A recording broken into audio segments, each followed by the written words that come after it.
just show that. Okay. I promise I'm not like this. And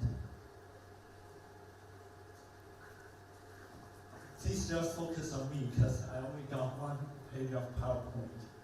And I think this is quite cool, but today my outfit is cool as well. Like wearing a shirt and the same shorts and a pair of sneakers. Yeah, so let's begin. So some of you may remember that I also participated in the TED Talk last year.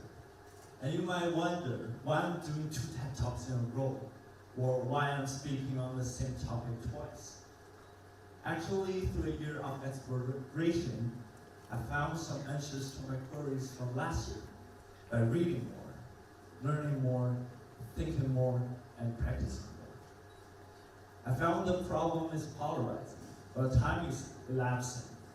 We know the cultural constructions by minority cultures are still being melted by the scalding heat emitted by the sun of dominant cultures. In other words, minority cultures are dying. Processes like globalization impels assimilation and even the elimination of minority cultures. Mongolian herders are moving into cities, and Samoans are losing their lands to tourism. In short, the faster living pace and the lifestyle are expelling the traditional cultures that sustain societies. As I mentioned last year, I went to a habitat in Yunnan for a few weeks.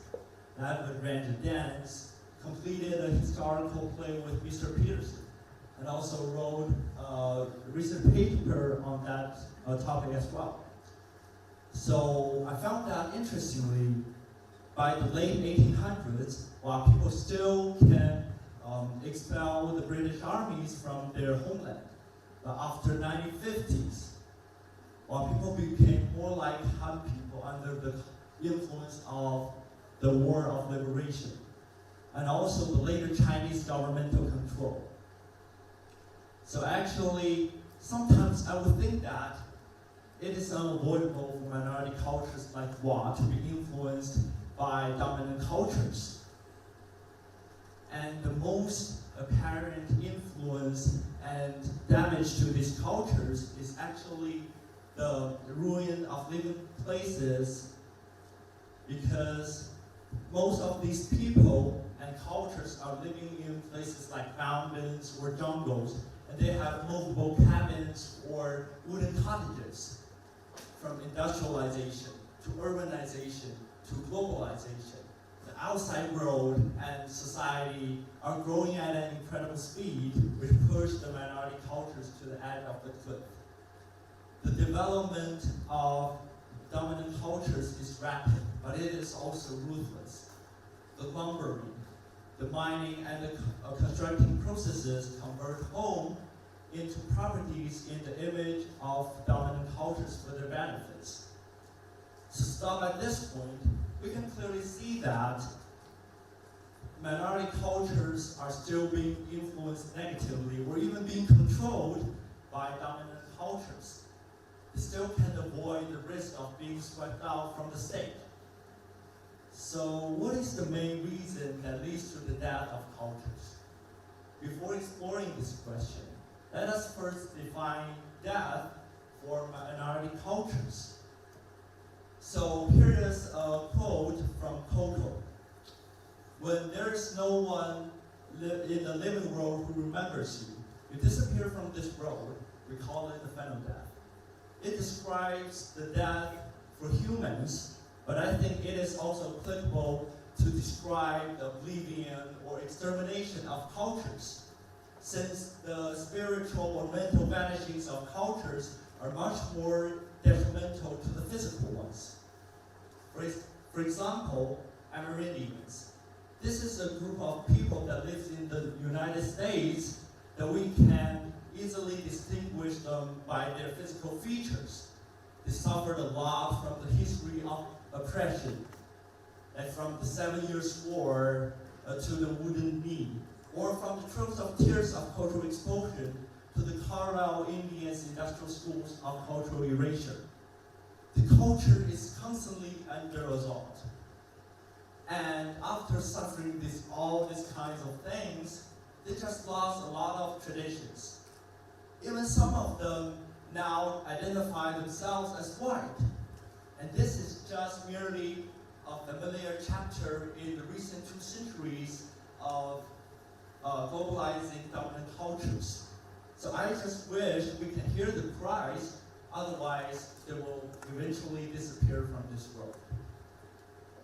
Although the assimilation is detrimental or harmful to these cultures, the more lethal thing is that many cultures and people are forgetting themselves.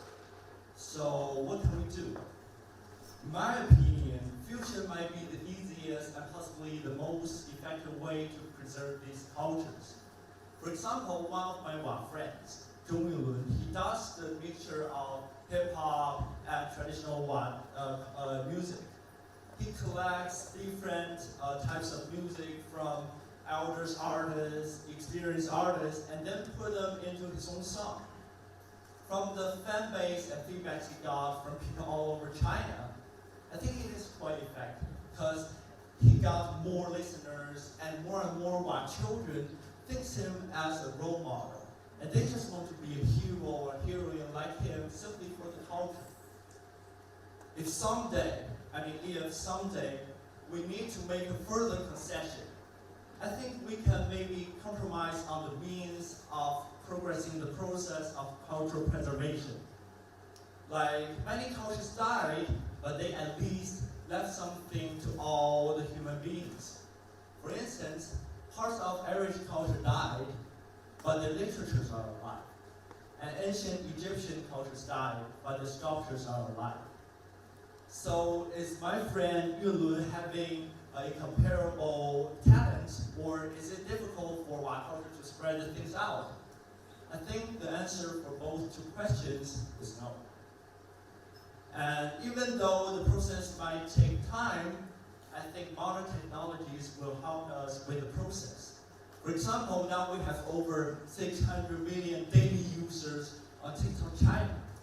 And TikTok would recommend relating content to people based on their viewing interest through a series of calculations. So imagine that. Maybe we can upload some dance or traditional music videos on TikTok, and the system would automatically recommend it to people who like to watch dance videos or music videos. In this way, I think we can spread the cultures in a relatively shorter period.